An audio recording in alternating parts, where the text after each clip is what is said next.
साथियों नमस्कार, स्वागत है आपका हमारे यूट्यूब चैनल पर। जैसा कि आप थंबनेल में देख चुके हो पहले ही, आज हम करने जा रहे हैं 23 जुलाई 2022 को आयोजित सेकंड शिफ्ट के गणित विषय का सॉल्यूशन, जो कि सटीक आंसरों के साथ आपको बताया जाएगा। शुरू करते हैं ज़्यादा टाइम वेस्ट न करते हुए। पहला प्रश्न देखो, ये 23 जुलाई को सेकंड शिफ्ट में आयोजित जो पेपर है उसकी बी सीरीज़ का पेपर है। अगर आपकी सीरीज कोई ए सी डी है तो उसमें क्वेश्चनों की संख्या तो सेम होगी, लेकिन उसमें कहीं ना कहीं क्वेश्चनों का क्रम जरूर चेंज होगा, अतः आप उस हिसाब से मेंटेन कर लीजिएगा। मेरे पास जो सीरीज है वो बी है, उसको आगे बढ़ाते हैं सज्जनों। देखिए, पहला क्वेश्चन है 91 नंबर, यानी पहला क्वेश्चन हो गया। तो इसमें पूछा गया समकोण त्रिभुज में सबसे लंबी भुजा क्या कहलाती है? कर्ण कहलाती है। दूसरा प्रश्न देखते हैं साथियों 92 में। तो 92 का आंसर आपको मैं बता देता हूँ कैसे सोल्व करना है। इन तीनों कोणों का योग 180 डिग्री होगा, तो x का मान आ जाएगा आपका 18, तो 5x का मान आपका आ जाएगा 90 डिग्री। तो आपका आंसर सही हो जाएगा ये वाला। और आगे बढ़ते हैं 93 की तरफ। 93 कहता है कि पंचभुज के सभी अंतःकोणों का योग 540 होता है, आप सभी को पता है। आगे बढ़ते हैं साथियों 94 की तरफ। 94 की तरफ बढ़ते हैं आगे। तो ये कहता है कि एक वृत्त की त्रिज्या 6 सेमी है, तब P कोई बिंदु है जो केंद्र से 10 सेंटीमीटर दूर है। P से वृत्त पर खींची गई स्पर्श रेखा की लंबाई होगी, तो लंबाई 8 सेंटीमीटर हो जाएगी। कैसे? क्योंकि ये एक समकोण त्रिभुज बन रहा है जिसकी एक भुजा 6 है, दूसरी 10 है, तो तीसरी भुजा ट्रिपलेट के हिसाब से कितनी हो जाएगी? 8 हो जाएगी। आगे बढ़ते हैं 95 क्वेश्चन की तरफ, यानी कि 5वें प्रश्न की तरफ। यह है सज्जनों कि एक समकोण त्रिभुज में यदि इसकी भुजाएं 15 सेंटीमीटर और 8 सेंटीमीटर एक दूसरे के लंबवत हो तो इसका परिमाप होगा। परिमाप कब याद कर सकते हैं? जब इसकी तीसरी भुजा अपने को पता हो। और तीसरी भुजा पता करने के लिए दो भुजाएं दे रखी हैं, 15 और 8, दोनों या तो उधार है या लंब है, कर्ण नहीं है। तो तीसरी भुजा कर्ण होगी इसकी 17, और इन तीनों का योग करोगे जब तो आ जाएगा 40 सेंटीमीटर, जो इसका हो जाएगा परिमाप। 96 क्वेश्चन की तरफ बढ़ते हैं, यानी कि छठा प्रश्न की तरफ। 1 2 3 4 comma dash dash dash N संख्याओं का समांतर माध्य होगा n+1/2। आपका सही आंसर हो जाएगा 96 में। आगे बढ़ते हैं 97 की ओर। किसी वर्ग की ऊपरी सीमा तथा निम्न सीमा का अंतर कहलाता है? वर्ग माप कहलाता है। बच्चों जैसे प्रश्न है साथियों। ये देखिए 98वां प्रश्न, मूल बिंदु के निर्देशांक 0 0 होता है, सभी को पता है। आगे बढ़ते हैं 99 की तरफ। यदि एक पासा एक बार उछाला जाता है तो 6 से बड़ी संख्या आने की प्रायिकता 0 हो जाएगी, क्योंकि एक बार में पास से उछालने पर 6 से अधिक संख्या नहीं आ सकती। क्यों? क्योंकि पासे में बड़ी से बड़ी संख्या ही 6 होती है, तो 6 से अधिक संख्या आने की प्रायिकता आपकी 0 हो जाएगी। आगे बढ़ते हैं 100 नंबर क्वेश्चन की तरफ। 100 नंबर क्वेश्चन है, निम्न में से कौन सा कथन गणित की प्रकृति से संबंधित नहीं है? तो सी हो जाएगा। गणित का ज्ञान तार्किक नहीं होता। गणित का ज्ञान सचना तार्किक होता है, गणित है ही तार्किकता से परिपूर्ण, इसलिए इसका आंसर सही हो जाएगा सी। 101 की तरफ बढ़ते हैं। गणित वह भाषा है जिसमें परमेश्वर ने संपूर्ण जगत या ब्रह्मांड को लिख दिया है, ये बात कही थी गैलीलियो ने।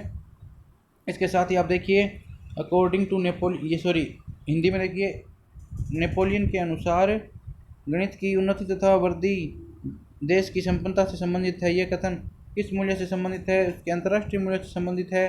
103 नंबर क्वेश्चन देखिए, गणित सार संग्रह नामक पुस्तक के लेखक कौन थे? तो वो थे महावीराचार्य थे। 104 नंबर क्वेश्चन देखिए सज्जनों, है किस विधि में विशिष्ट से सामान्य की ओर जाते हुए गणित में सूत्रों की रचना करते हैं? तो ये हो जाएगी आगमन विधि। कैसे हुई वो देखिए, विशिष्ट से सामान्य की ओर, यानी आगमन विधि में किसी विशिष्ट उदाहरण से सामान्य सूत्रों की ओर बढ़ते हैं, तो वो विधि कहलाती है आगमन विधि। सही आंसर आपको हो जाएगा सी। आगे बढ़ते हैं 105 की तरफ। 105 नंबर क्वेश्चन है, निम्नलिखित में से किसका ज्ञान चित्रकला में सर्वाधिक आवश्यक है? रेखा गणित का ज्ञान चित्रकला में सर्वाधिक ऑप्शन है, आपका उत्तर सही हो जाएगा ए। आगे बढ़ते हैं सज्जनों 106 नंबर की तरफ। 106 नंबर की तरफ 106 नंबर है, निम्नलिखित में से कौन सी एक मूल्यांकन प्रविधि नहीं है? तो तैयारी एक मूल्यांकन प्रविधि नहीं है, साक्षात्कार है, प्रश्नावली है, चेकलिस्ट है, तैयारी नहीं है। सही आंसर तैयारी हो जाएगा।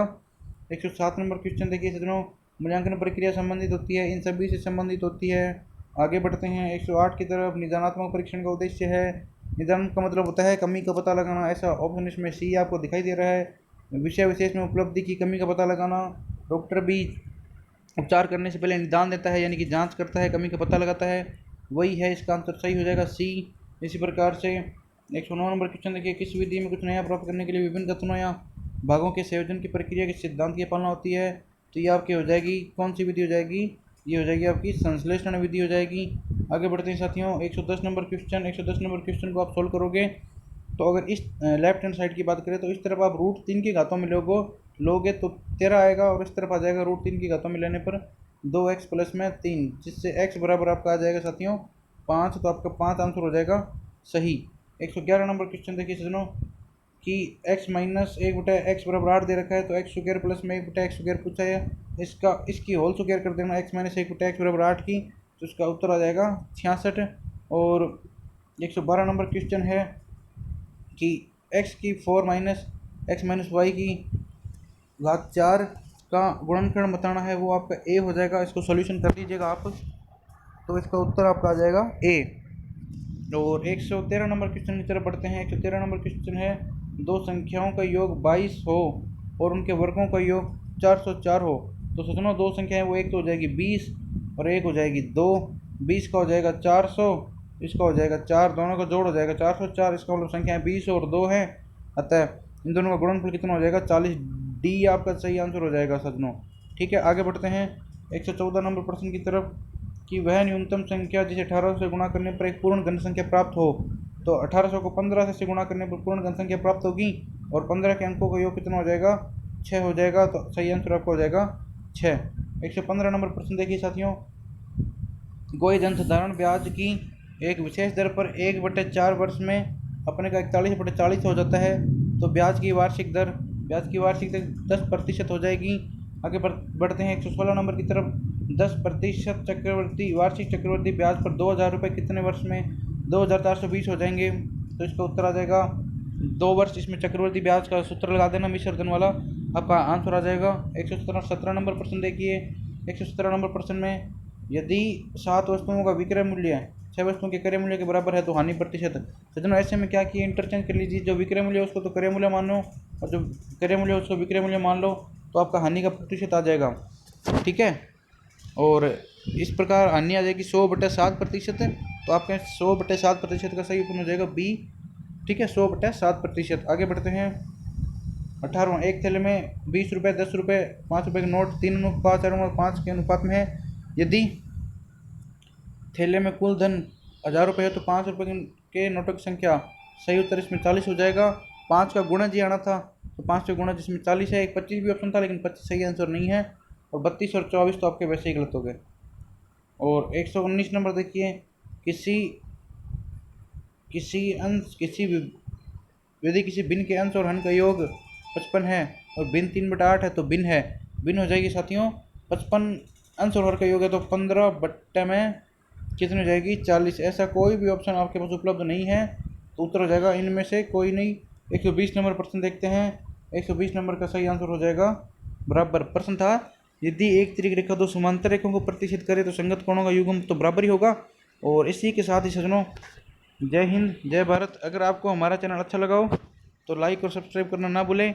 इसी प्रकार के और भी नोटिफिकेशन पाने के लिए बेल आइकन को भी प्रेस करना ना भूलें। जय हिंद, जय भारत।